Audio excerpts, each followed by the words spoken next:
And what happens in 73 to this subsect, these very tenacious, very zealous individuals? They all die. Yeah, they all perish. Yeah. 930 take their own lives rather than fall into the hands of the Romans. So the Sadducees fall away from the scene, the Essenes fall away from the scene, the Zealots and all their subsects fall away from the scene. To this day, new Israeli soldiers also take their oaths here on the top of Masada in commemoration. And they say, placing their hands on the Tanakh, and they place the other hand in the air, and they say, Masada shall never fall again. Very much reminiscent of what takes place today on Yom HaShoah, when we remember the Holocaust. We vow never again, not under our watch, if we have anything to say or do about it, never will this happen again. And so, this zealousness for the preservation of the land and the people can be seen even in the inauguration of new Israeli soldiers. The other escape was by night and involved, in fact, I'm speaking of two escapes here. One of them was a Sikari, who now faded away in 73. The other had to do with the continuing of this schism, and it was the escape of what would become Rabbinic Judaism.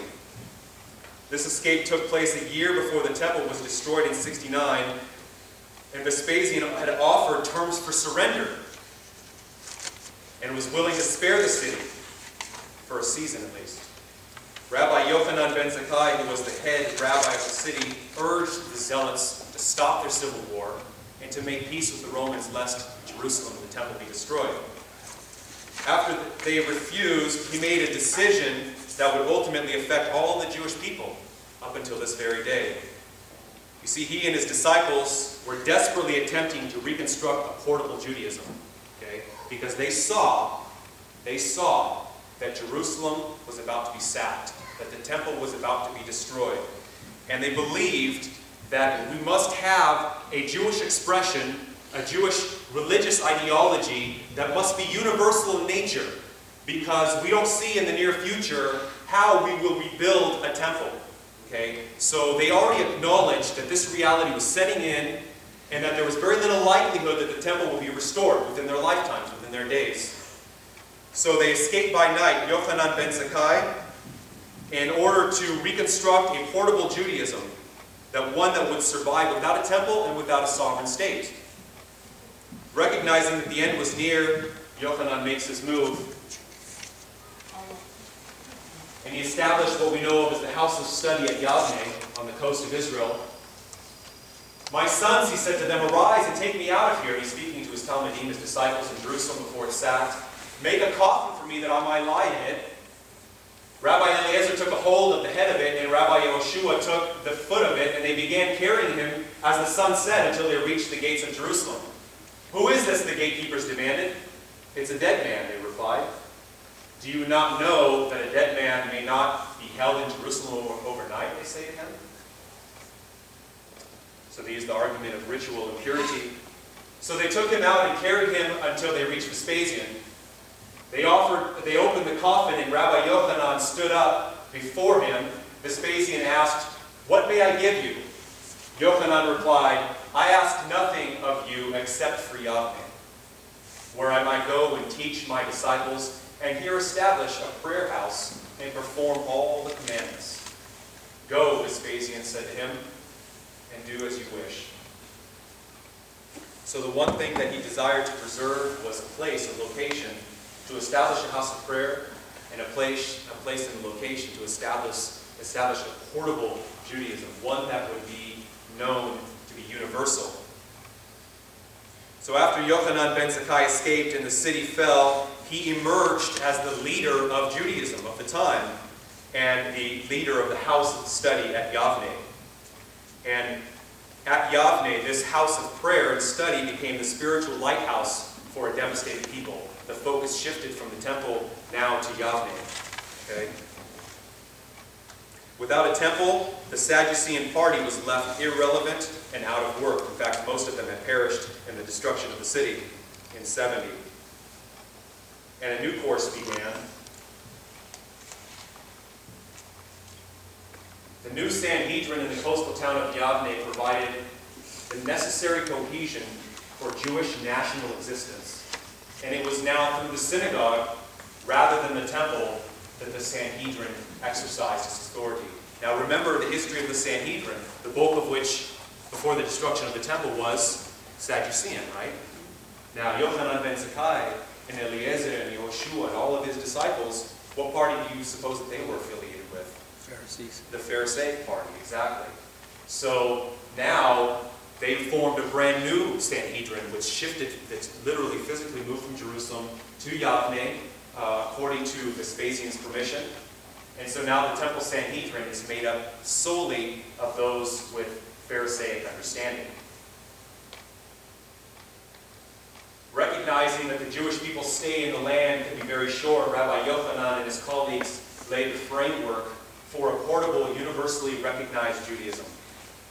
It was at Yavne that the Hebrew Scriptures were discussed and the canonization of the Tanakh that we have today took place.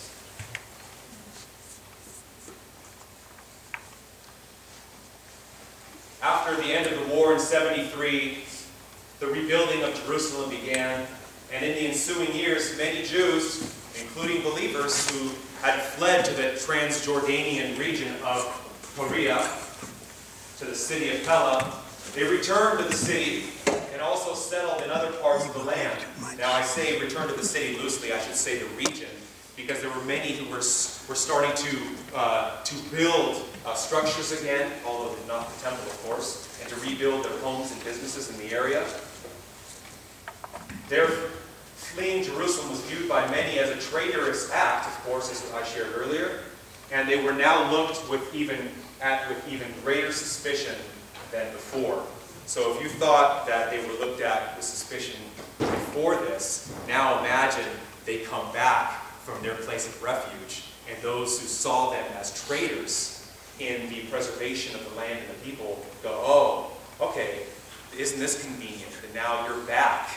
We gave our lives for this country, and you just happen to flee according to some prophecy by one who we consider a false Messiah. Okay? So you can begin to see how tensions began to grow more and more and more as they saw them that much more so as traitorous individuals. The Messianic fervor doesn't sit well with the disciples of Yeshua, and the fact that they didn't acknowledge Ben Koseba, who is the Nasi. Actually, hold that.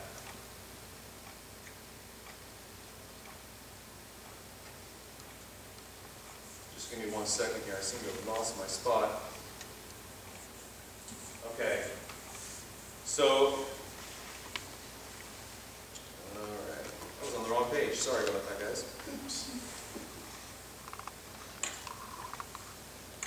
Okay, Yochanan ben Zakkai escapes the city, reestablishment of Judaism and the Jewish thought process. So after establishing their footing, they began to figure out a way to finally get rid of those who were considered threats to the Judaism of the day. Now this is Yochanan and his disciples, of course. Zakkai was established as the head of the new Sanhedrin in Yavne, and of course this new course took place. So they're looking for ways to do away with these individuals.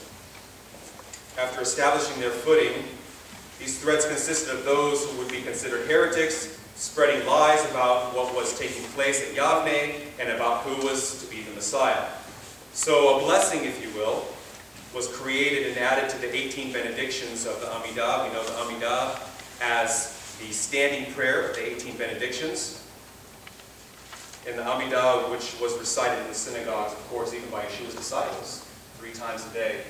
And so when a benediction was put into place by the Sanhedrin in order to prevent those who were heretics from spreading lies about what was happening at Yavne and spreading lies about what the Sanhedrin believed was a false Messiah. So this is the original benediction, which began in 70. Okay. And for slanderers, let there be no hope, and let all wickedness perish as in a moment. Let all your enemies be speedily cut off, and the dominion of arrogance uproot and crush, cast down and humble speedily in our days. Blessed art thou, Adonai, who breaks the enemies and humbles the arrogant. Now, in 90, Yochanan ben Zakkai, the year that he passes away, the Sanhedrin commissions a man named Shmuel Hakatan, who was one of the elders of the Sanhedrin. Samuel was small. They wanted him to revise this 12th benediction, again, in order to more specifically target individuals that they deemed a threat to the preservation of Judaism. For apostates, let there be no hope, and the kingdom of arrogance do thou speedily uproot in our days, and let the Nazarenes and heretics, or the Minim, perish as in a moment, and let them be blotted out of the book of life, and not be enrolled with the righteous. Blessed art thou, Adonai, who humblest the arrogant. Now, isn't that convenient? Now imagine being a disciple of Yeshua, and you're attending synagogue, and everyone's standing, and everyone's reciting, and all of a sudden, in 90 on, you get to the recitation of this particular blessing, or this benediction. Was it still called 12th benediction? Yeah, it was called the Birkat HaMinim, which was the benediction against the heretics as it began. And it was revised and focused a little bit more on specifics, namely the Nazarenes. And imagine you're standing in the synagogue and you're reciting this, and mind you, there were individuals now hired to watch from the front as to whose mouths were moving and who was reciting the benediction. Okay? Now, as a disciple of Yeshua, of course you can't say this against yourself, so you would close your mouth and you wouldn't say anything. And what do you suppose happened over time? Got dragged down. They were driven from the synagogues, because those who were in charge of watching who was reciting the benediction, all of a sudden now it was that much easier to see, oh, you are one of those Notzim. You're one of the followers of Yeshua of Nazareth. Okay. So you see how honing in on specifics now began to isolate and ostracize the early Messianic community. And very soon they were driven, of course, out of the synagogue. Rabbi, on the screen it says the original and current version. And the other one says temporarily revised in 90. Yeah. When did it go back to the original? In the mid-2nd century. Okay. It began, because what happened was that as the non-Jewish community began to grow in size, they took serious issue with the Jewish community as they continued to recite these things, because they were like, well, what is this great dispute that you have against Nazarenes or those who follow Yeshua? And in a move, which was kind of an unprecedented move, that they tried to preserve some unity between the growing non-Jewish believing community and Judaism of the time, they were provoked to change it back to the original, not to declare that Nazarenes were now heretics or ungodly individuals. So there was a time and a season in the infancy of Rabbinic Judaism where this was allowed to proliferate. And so what took place, obviously, is Jews who believed in Yeshua were now driven out of the synagogues. So it was perhaps a period of less than 100 years? Oh, definitely, yeah. It was in like the 140s to the 150s, if I'm not mistaken, that it was reversed. May I say something? But the word of God, while this happened in Jerusalem, in Israel, In Yavne. the word of God had already spread out all the way to Asia Minor, which was the largest population in the Middle East, well, Far East, very much. And it grew up to the entire Roman Empire. What I come to my mind is it was very much like rebellious to continue in that place, because the Lord had already said the kingdom is being removed from you and is being given to the Gentiles. So all these things, the Romans have to be present, because we are ignoring, the Jews very much are ignoring Isaiah 53, that he will be despised, rejected, all that part of Isaiah. So The kingdom wasn't given to the Gentiles. but the Christ said, because There was a season of time when the Lord's focus would be on the peoples of the nations. but it's a Christ is a reconciliation. It's just God had to have it, the Romans, had to have the roads built and all that stuff, so that they have to get the blessings. And thanks to the Jews, that they reject Christ, promise that all the nations will be blessed through them, because through this persecution, many of them fled, who already believed in Christ, but they brought the gospel to those people. The good news certainly spread throughout the region. And there's nothing that happened without a purpose and an expressed purpose and reason. So there was a reason for everything that took place, and all of it is part of God's sovereign plan. Yeah, I agree. So, absolutely. So this revised edition was authorized and adopted in all synagogues, and of course individuals were appointed as attendees to see who was reciting them, and very quickly those who did not recite were driven from the synagogues. And this continued. The Roman Emperor Hadrian visits the place where Jerusalem and its temple once stood, and ordered the construction of a new city, and with a temple to Jupiter in its center. The Jewish population was split regarding the matter, but many who were overtaxed and out of work for years looked forward to the employment. Now, many of you who have studied history, especially Jewish history, know that Hadrian was a terrible, terrible oppressor of the Jewish people. Okay? Now, there is very few, aside from Hitler and Stalin, I suppose, that were considered a greater enemy, historically speaking, of the Jewish people. Some of the greatest atrocities committed against our people took place under the rule of the Roman Emperor Hadrian. And in an act reminiscent of Antiochus Epiphanes, Hadrian outlaws the circumcision of Jewish infants.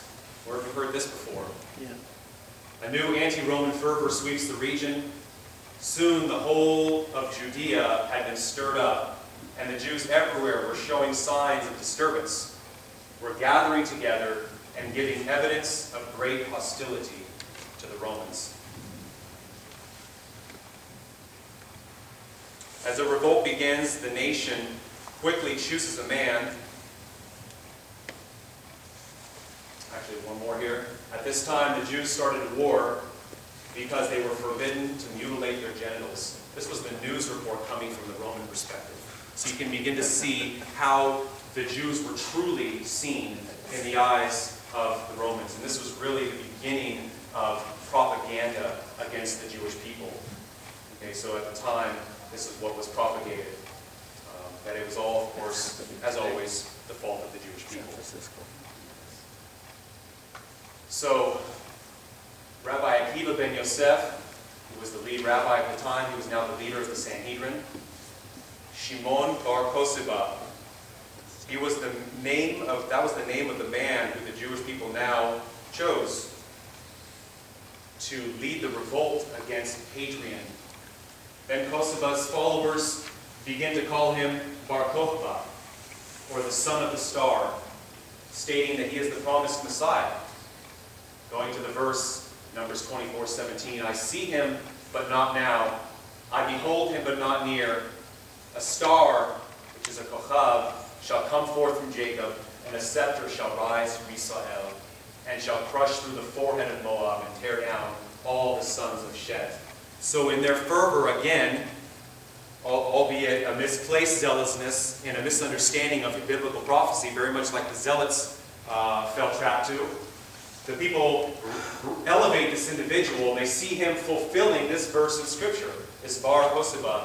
And as you see the arrow pointing to the star there, over a rebuilt temple and the Ark of the Covenant, these were coins that were minted by the followers of Bar Kosiba. And they believed that he was that star on top in fulfillment of Numbers 24:17. This messianic fervor, and this goes back to what I was sharing earlier prematurely, doesn't sit well with the disciples of Yeshua, as you can imagine. Who was their kochav? Who was their star? It was Yeshua. Yeshua himself. He fulfilled Numbers 24:17. Not this individual, not this Bar Kosiba. Okay? And the fact that they didn't acknowledge Ben Kosiba as this Nasi, or this prince, as Mashiach, greatly disturbed Ben Kosiba. Rabbi Akiva, now head of the Sanhedrin, also declares Ben Kosiba to be the long-awaited Messiah. There were some who didn't believe, but Rabbi Akiva and the head honchos of the Sanhedrin did. On some of his coins and his letters, he refers to himself as Prince, which is Nasi, which is really a very deeply Messianic title, a word that had very strong Messianic connotations. So the believers rise up and say, "You're not our Mashiach." And this didn't sit well with Ben Kosiba, because he was very much a zealot, so to speak, militarily speaking. And he turns on the believers. Jewish believers refused to accept his claim of Messiah and were ordered to be led away to terrible punishment unless they denied Yeshua of Nazareth was the Messiah, and cursed the man from Nazareth. So now, not only do you have the Birkat HaMinim in place, which focuses specifically on the Nazarenes, you're driven out of the synagogue, but now you have to deny Yeshua verbally and curse him if you want to even maintain any type of status within the Jewish community, and if you want to avoid being led away to terrible punishment.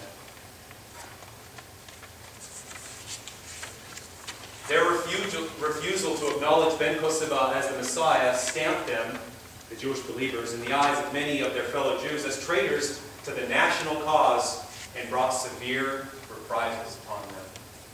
And that's F.F. Bruce, who's a Christian historian of the time. And again, this little section of parchment here was one of Ben Kosiba's letters. He had 5 letters that were found in the cave in the Judean wilderness. This inscription was from Shimon ben Kosiba to Yeshua ben Galgola and to the men of the fort, "Peace. I take heaven as my witness against me that unless you destroy the Galileans who are with you, every man I will put chains on your feet, as I did to Ben Aflul." Now, I don't know who Ben Aflul is, but we know with certainty that there were 2 names given to Yeshua's disciples. They were Notzrim, they were those of Nazareth, the followers of Yeshua of Nazareth, but they were also considered by some to be the Galileans, because so much of Yeshua's discipleship and so much of the movement had to do with the Galilee region. And so you can begin to see in the midst of this the sentiment that began to proliferate within the Jewish community. And of course, if Ben Kosiba is spearheading this, and if he's considered by so many to be a messianic figure, and by the heads of the Sanhedrin to be the Messiah, you can imagine that many of the people would likewise think the same way and begin to persecute the people. So after a long, brutal fight, what happens to Ben Kosiba? He dies as well, doesn't he? As the Zealots, as the Essenes, as the Sadducean movement. Okay? And this movement also fizzles away, and very much reminiscent of what took place at Masada. Ben Kosiba and his disciples, they're caught in a cave, and they pass away in the Judean desert. Rather than giving themselves up, they actually die of starvation. A terrible way to die. This was the fervor of the day. Many disappointed with Yeshua's claims because they didn't see the kingdom of Israel reinstated according to the tradition of David and Solomon. And they were disappointed because their expectations weren't met. And so what happens when your expectations aren't met and you wallow in your disappointment? The flesh rises up and you take things into your own hands. Okay? And this is exactly what happened on several occasions. But it's not by might nor by power, but by the Spirit of the Lord our God. And all of these movements, although many of them had wonderful intentions about preserving God's land, preserving the people, preserving the Jewish faith and expression, it was done most often by might and power and not according to the leading of the Spirit of God. Now, the Spirit of God had spoken through Messiah that the keys will now reside within the early community, the believing community. This, you are now sitting in, you will be placed in the seat of Moses, so to speak. The direction will begin to proliferate the road through you and through what you are establishing as my early community. Okay? So, Bar Kosiba meets his end. Rabbi Akiva, what happens to him? He's captured by Hadrian and brutally tortured. He doesn't have the same, these individuals don't have the same rapport as they may have had with Vespasian. Hadrian was a terrible barbarian. And they say that, well over 1 million Jews were killed by Hadrian and his forces after the 135 defeat of Ben Kosiba and his remaining soldiers. What happens to Jerusalem under Hadrian's rule? It's renamed, isn't it? Aelia Capitolina. What happens to the land of Israel? It's renamed Palestine. Now, if you remember, that I bristle at the sound of that word, okay? Because the land is not Palestine, obviously we know that, but there was a spirit of replacement which persists to this very day as a result of Hadrian's declaration that the land shall now be called Palestine. And of course, those now who work their ways in the flesh against God's people and against God's ways, who were truly people from other nations, now have taken on the name that Hadrian declared and now call themselves Palestinians. You know, it's very interesting, and you can see the roots of that. It's not of God. What year was that? 135. Okay. 135 is when Bar Kokhba met his demise, and so that was the end of the third Jewish revolt. There was another one that I didn't mention in here, but there was three. So Akiva is killed. The land is now called Palestine. We know that it's not truly changed, but this is what it was termed. Aelia Capitolina. Jerusalem is completely and thoroughly Gentilized. They raise up a monument to Jupiter, and no Jew is allowed within visibility of the city. Any Jew who was caught by Roman soldiers at a place around Jerusalem, around the city, within viewing distance, was summarily crucified. Okay? Not only were you not allowed to reside in the city, you couldn't even see it with your eyes. And the city had now become so foreign that many Jews probably didn't want to see the city because it had become now a refuge and a place for idolatry and foreign temples. The land and the people meet a very terrible, tragic end here. In the midst of the trauma, a young believing community stood in the middle. Where's the Messianic community now? How are they perceived by both sides? How much more are they perceived as traitors now that they not only fled in 70 to Pella and then returned, conveniently, many would say, but now they don't help out the false Messiah, Ben Kokhba, either. So twice they feel that these Nazarenes, these Galileans, these followers of this so-called Messiah have stabbed us in the back. So you begin to see that the rift is that much greater now. Okay? They're considered traitorous acts, and the Jewish people are despised now by both sides. As the years go by, they slowly fade from the scene, the Messianic Jewish believers. They fade from history, and after several hundred years, only a slight identifiable trace is even seen. A movement called the Ibyonim, the Ebionites, the poor ones, can be seen around the region historically in the 400s to 600s as sort of a remnant of what was considered the early Jewish believing community. The difficulty of Jews maintaining their faith in Yeshua while living as Jews, did it become easier or more difficult as the years went along? That much more difficult. Imagine, now you're ostracized by the mainstream Jewish community as traitors, as believers in a false Messiah, and you're not quite fitting in to the the growing non-Jewish expression, which eventually pulls itself away from Jewish lifestyle, culture, and expression, which is going to be really the essence of the next class. So here you have believers in Yeshua who want to live zealously as Jews, according to the book of Acts. Where do we go? We're not allowed in the synagogue. We surely can't go over here because this isn't even a Jewish expression anymore. What do? Well, we don't know exactly what happened, and that's the interesting thing, because around 400, you begin to see almost a complete disappearance of what is considered the early believing Jewish Torah-zealous community. And all of a sudden the focus is the mainstream Jewish community, which now the believers were ostracized from, and what begins to be known as the church, the preeminent church. And all of a sudden those who were in the middle, in the tug-of-war, which way we go, you see very, very little mention of them, especially around 400, they completely disappear. Aside from a few examples, again, of the Ibyonim, the Ebionites, the poor ones, it appears that the concept of being a Jewish believer had run its course. But what are we doing today? We're back. We're back. Is God faithful? Yep. Is He Faithful faithful just. to revive, to bring life from the dead? Speaking for myself, He's revived that in me.